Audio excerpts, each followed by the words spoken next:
Amen. As Colin said, my name is Keith, and I am the community pastor here. And I want to just welcome those who are watching online. I know we have many of our folks who are on vacation or doing special things with their family on Father's Day. So happy Father's Day. I don't think Father's Day would be complete unless there was a dad joke. And my dad, he's long since passed away. One of his, I don't know if it was his favorite joke, but he told it to me often as a kid and even as an adult. Every time we would go by a cemetery, he would say, "Son, do you know why there are fences around cemeteries? Because people are dying to get out of there."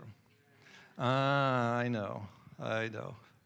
Now you've said you had your dad joke. Or we're continuing our series, and it's on the 9 common lies Christians believe. In the first week, Pastor Colin, he talked about following your heart. And if we follow our heart, what happens there? Sometimes our heart is deceitful, so we need to be careful about following our heart. And then last week, Danny, he talked about that God won't give you more than you can handle. And we probably heard that. But if we look at that lie, sometimes we can have a false perception of who God is and what He's going to do for us in that situation. So today, we're going to look at chapter 7 in Shane Pruitt's book of the same title. One of the greatest lies, he says, that the adversary tells or shares with us, it gets us to believe as followers of Jesus is, well, and fill in the blank, they will never change. Well, they will never change. He will never change. She will never change. Now, some of you have that person in their mind, right? And they may be sitting right next to you, maybe your spouse. Don't look at them. Don't poke them. Keep your eyes up here. You will be safe if you keep your eyes up here, okay? Or it could be your child. They will never change. She will never change. Oh, what about a sibling? Maybe you have a brother or sister like, they're never going to change. Or what about a coworker? Or what about that neighbor?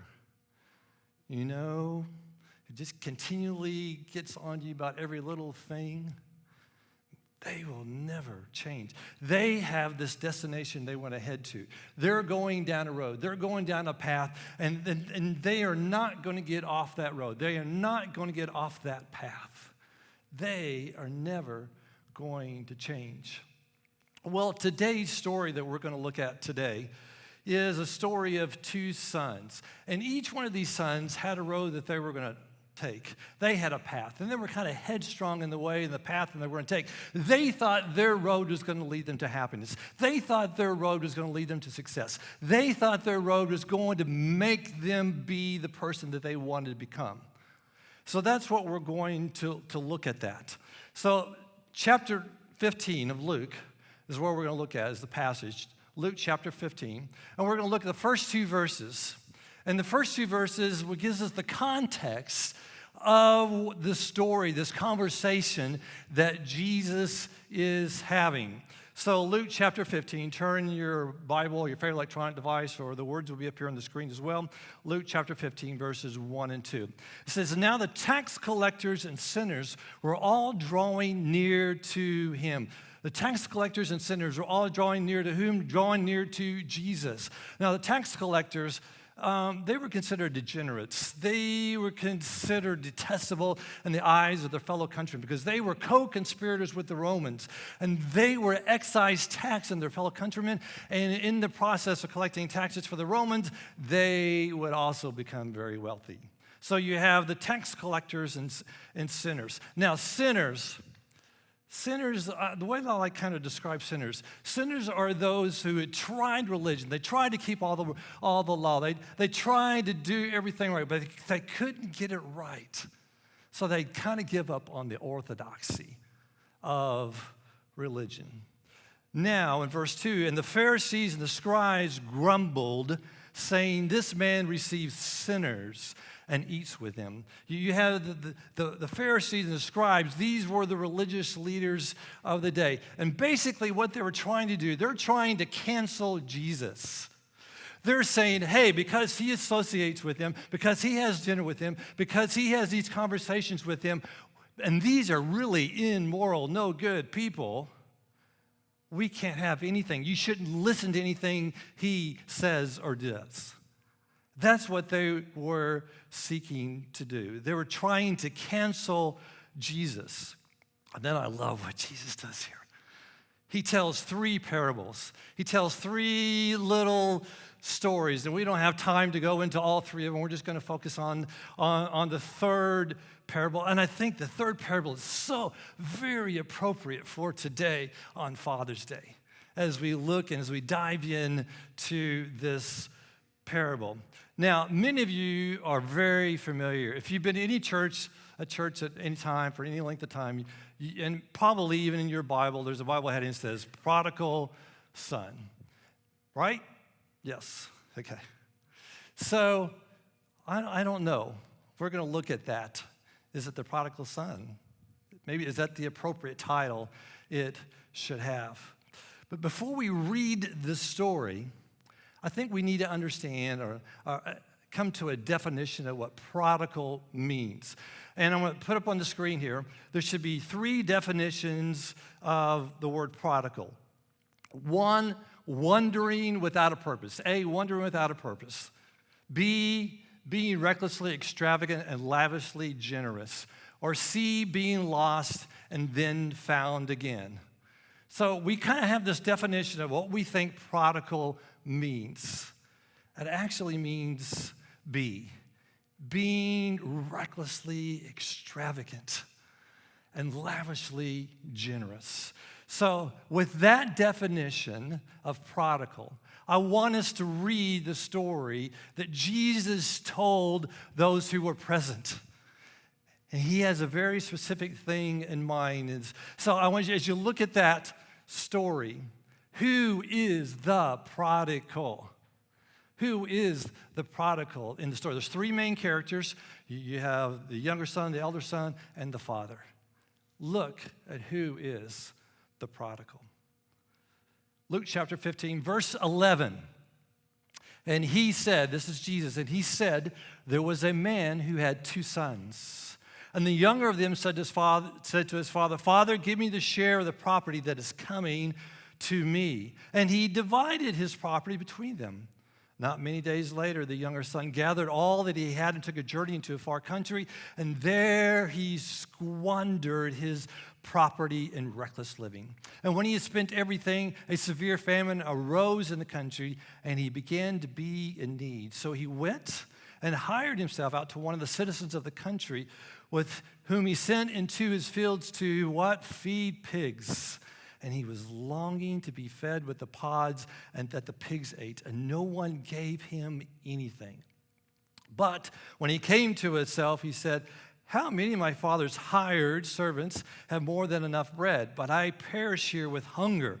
I will arise and go to my father, and I will say to him, Father, I have sinned against heaven and before you. I am no longer worthy to be called your son. Treat me as one of your hired servants. As he rose and came to his father, but while he was still a long way off, his father saw him and felt compassion and ran and embraced him and kissed him. And the son said to him, Father, I have sinned against heaven and before you. I am no longer worthy to be called your son. But the father said to his servants, bring quickly the best robe, put it on him, put a ring on his hand, shoes on his feet, and bring the fatted calf and kill it. Let us eat and let us celebrate.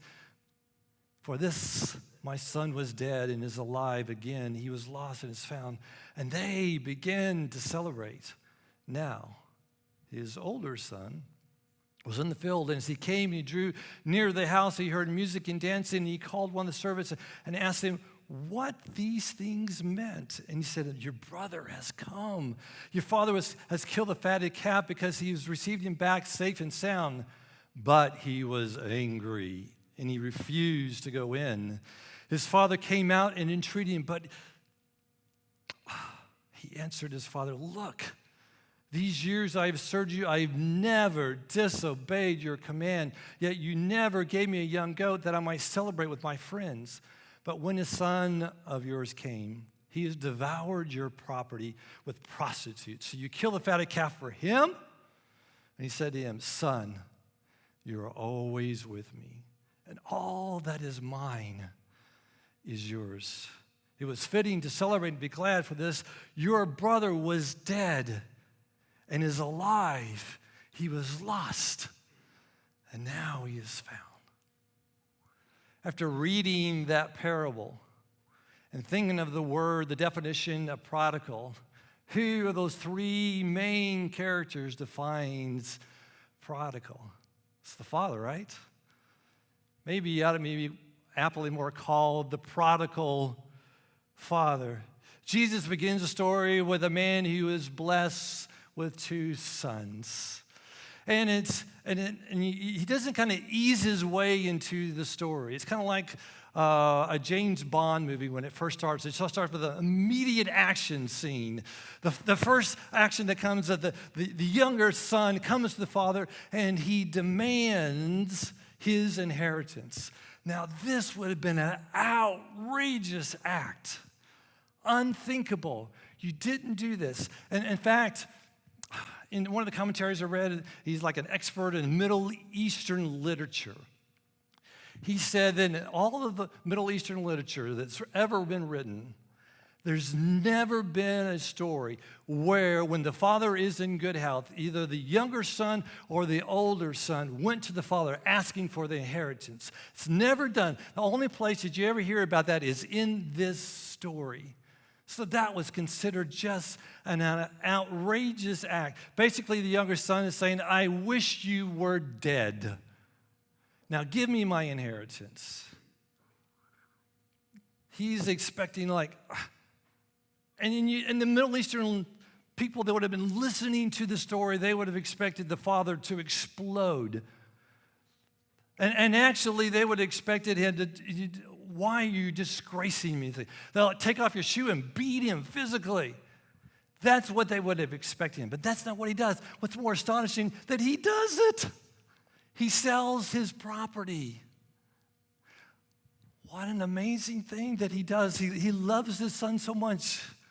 Even out of that, he does that. Now the word, I think this is fascinating. The New Testament language there, the word for property is the word bios, which we get the word what? Life. So he is basically asking his father to tear his life apart. Now, when you had land, you had standing in the community. The more land, the more standing, more honor you had within the community. So he is asking something very shameful for his father to do, but his father does it. Sells his property, goes through that embarrassment of it all. And he divides it according to the Levitical law. Now, the Levitical law said that the elder son got a double portion. So that means in this case that the elder son would have got 2/3 and that the younger son would have got 1/3. So it's just hard for us to imagine what all that means. Now, interesting question. Where is the elder brother in all of this? I don't know if you noticed in verse 12, it says, and he divided his property between them. So they both got property. Where is the elder son objection? No, Father, I'm not going to be part of this shameful act that my younger brother is being a part of. I'm not going to do that. He doesn't do that. And in the Middle Eastern culture, they would have been expected for him to be the reconciler in this relationship. He would have expected to step in and say, he would go to his brother and say, hey, you're hurting Dad. What you're doing, this is not good for our family. This is not a good look. I don't think you want to do this. There's like crickets. It's silence. You hear nothing from the elder brother. And then the younger son, he goes off to a far country and he lives this self-indulgent life. Notice what doesn't happen in this parable. What doesn't happen in this parable? In the first parable that Jesus tells, it's about a shepherd who has 100 sheep. He loses one, and he goes, leaves the 99 to find the one. He leaves, it goes to find it. The second parable he tells about is about the widow who has 10 coins. And she loses one of the coins, and she desperately cleans out the house. And both of them had this grand celebration. And so you would expect, the listener's expecting for someone to go out, someone to be desperately searching, looking for this younger son.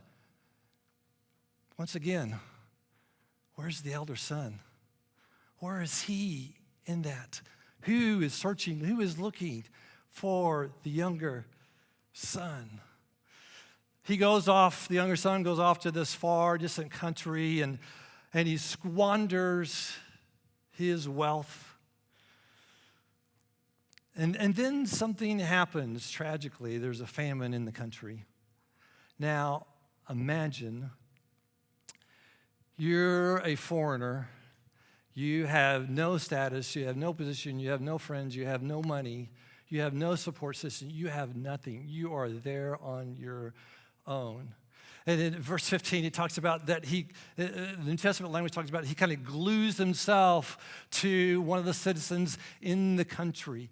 Now, Middle Easterns have a way of kind of doing things that if you wanted to get rid of someone, you kind of gave them a really bad job or a job that they wouldn't want to do. And so he knows he's Jewish, so he gives him the job of feeding the pigs, and pigs were considered unclean.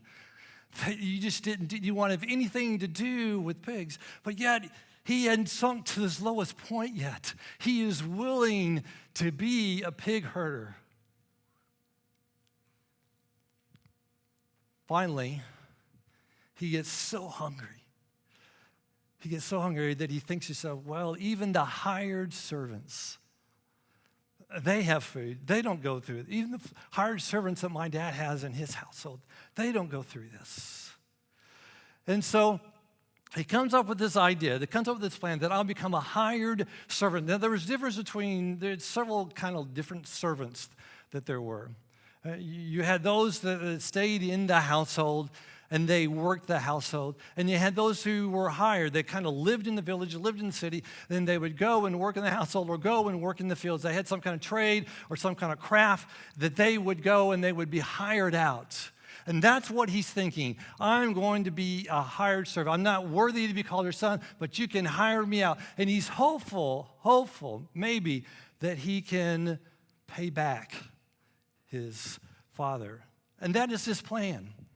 And as a younger son makes up his mind to return home, he knows in the back of his mind, when he hits that village, is outside of the village, and the villagers begin to see him walk into the village, he is going to incur what they call the kizaza. The kizaza is the cutting off ceremony.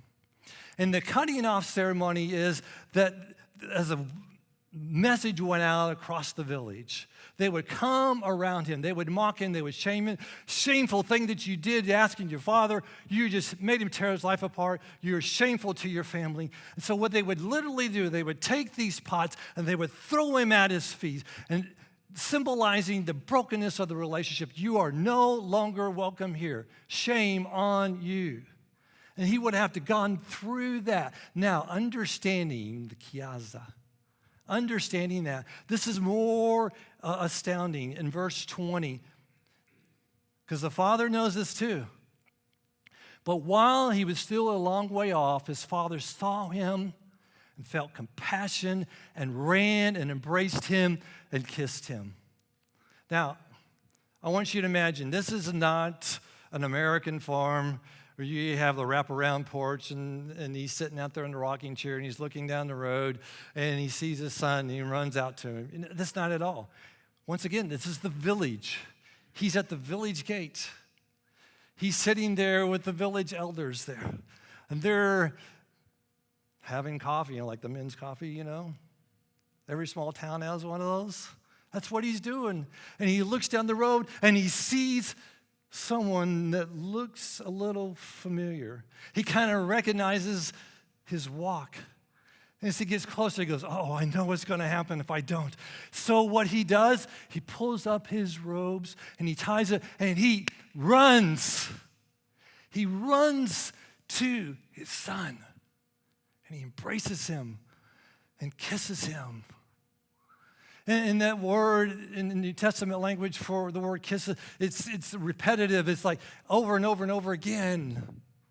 He embraces him and hugs him because he knows. Now, this would have been a shameful act for him to do. A Middle Eastern women still don't do this. You don't show your legs. You couldn't wear shorts to church. You couldn't do that. That would be shameful. That would be embarrassing. It'd be like some guy walking in here right now wearing a Speedo sitting here in the front. That's the embarrassment that he would have felt. That's what he had to go through. He was willing to take on that shame and being undignified to reach his son. As he reaches his son, as they begin to walk towards the village, the villagers are beginning to come out. The father's servants are coming out, and he tells his servants, put on the best robe. Now, the best robe would have been the father's robe. When he puts on the father's robe, I am accepted. That's a signal that I am accepted. Put on the signet ring. The signet ring was how they did business. That's how they transacted. That was the notary seal. And then put sandals, put shoes on his feet. You are a free man. You're not a slave. You're a free man. And when he does all of those things, and the villagers start to come out, the father has accepted him. So what do? They accept him. And the last thing that the father does, let's kill the fatted calf. We are going to party tonight. And they celebrate. There's going to be joy, there's going to be music, there's going to be laughter. And so they start, and it would last well into the night. This wasn't just for the immediate family. No, this is for the whole community. The whole community would have gathered around, and they would have celebrated the returning of this younger son. I want you to think of this story like a 2-act play. We just finished the first act, is the younger son. The second act is the elder son. The elder son, he's been working. He's been out in the fields. He's been slaving away. He's been working hard. And as he comes into the village, it's kind of like a normal rhythm of the village. As he comes into the village, he's like, oh, something's different here. I don't know what it is. I can't quite put my finger on it. He's a little wary of what's going on. As he gets closer and walks down that dusty village street where his house is at, he begins to hear the music. He begins to hear the laughter. He begins to hear, oh, are they dancing? As he comes into the courtyard, what does he see? He probably sees some young boys that are dancing and playing and enjoying the music. And then New Testament language there, the word for servant there is of a young boy who is dependent upon an adult. And so he says, what's going on here? And so he tells him, and the New Testament language talks about, he kind of peppers him with questions. Because later on we know that his younger brother has squandered all of his living. He has nothing to show for it. And so his elder brother becomes infuriated when he hears all of this. And he refuses to go into the celebration. Now, 2 things would have been expected of the elder brother. One is, as the elder brother, he would have acted like a host along with his father. He would have gone to all the guests and say, hey, do you have enough drink? Do you have enough to eat? What can I get you? All those types of things. He's kind of moving to make sure everybody's happy and everybody's comfortable. He's been a good host. And the second thing that would have been expected of him, he would have expected to join his father in welcoming his brother home.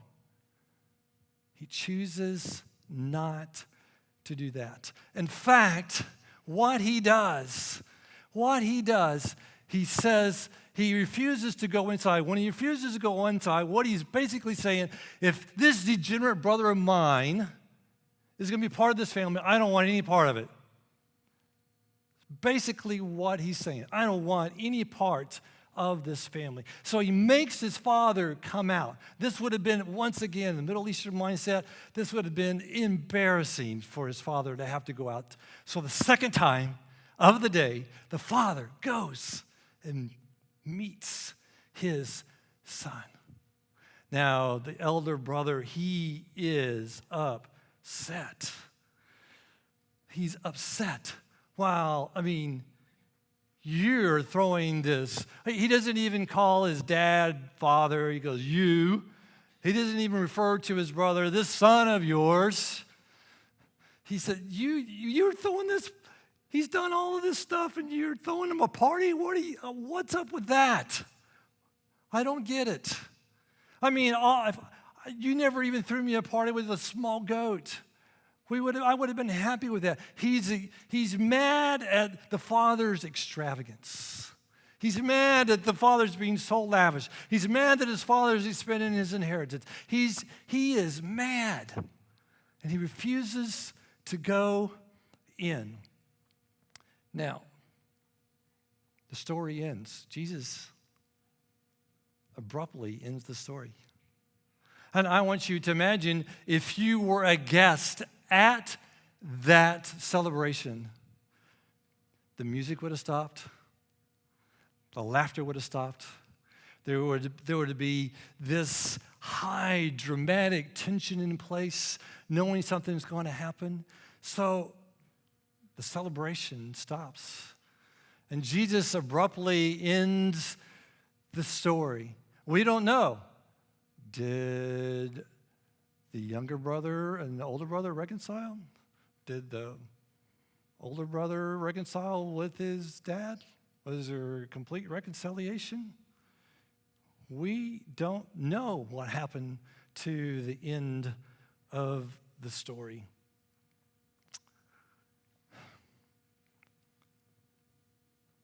Here's the fun part for us.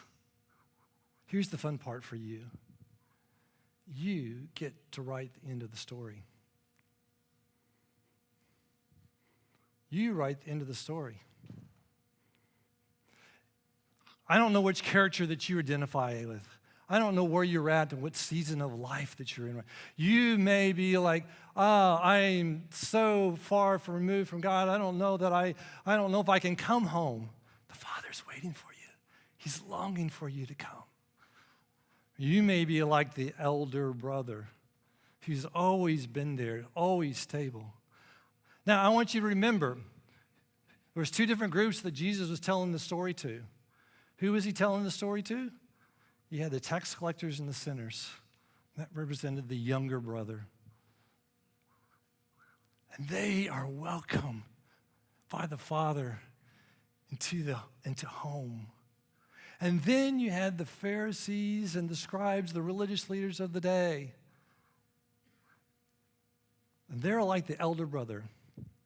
They had always done the right thing. They have been obedient. They have done everything that the Father had told them to do. They lived the exemplary life. But Jesus is saying, it's still your choice. It's still your choice. Are you going to come and be received by the Father? Are you going to receive what the Father has given? Are you going to do that? Interesting. As we think about this, I want you to think about the story one more time. Which of the characters do you identify with? You identify with the younger brother?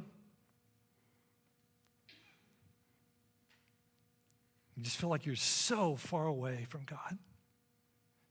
I don't know God, whether he would even listen to me. The Father longs for you. He's willing to go out to you. He's willing to meet you. Or, and here's the issue with those of us who've been in any church any longer for any period of time.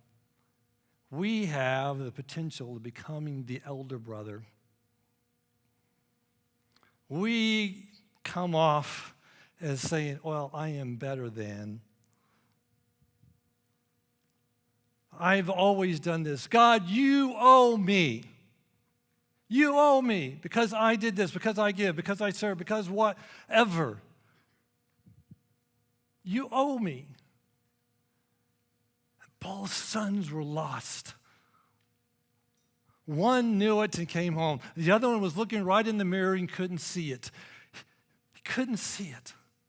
He was just as lost. So where are you at today? There's a father who longs for you, who longs to be in a relationship, who comes out to entreat you, to embrace you, to kiss you, to welcome you, to celebrate with you. A few minutes, I'm going to pray, and then we're going to sing a song. We're going to have a prayer team on either side. I don't know where you're at and where your story is. Let me just encourage you to go to one of our prayer team members, and they will pray with you.